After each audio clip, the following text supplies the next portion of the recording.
భారీ వర్షాలతో ఉమ్మడి వరంగల్ జిల్లాలో చెరువులు జలాశయాలకు వరద పోటెత్తుతోంది. కొన్ని చెరువులు పూర్తిగా నిండాయి, మరికొన్ని చెరువులు మత్తడి పోస్తున్నాయి.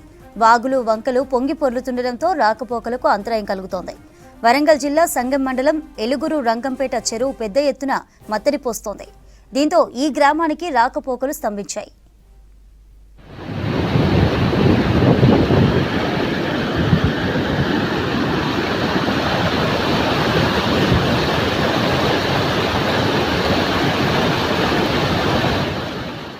సంగం మండల కేంద్రం వైపు రైల్వే అండర్ బ్రిడ్జ్ కిందికి 10 ఫీట్ల లోతులో వరద నీరు చేరింది. వరంగల్, హనుమకొండ, జనగామ, మహబూబాబాద్ జిల్లాలకు రెడ్ అలర్ట్ జారీ చేశారు. ఇవాళ రేపు ప్రభుత్వ, ప్రైవేటు స్కూళ్లకు సెలవులు ప్రకటించారు.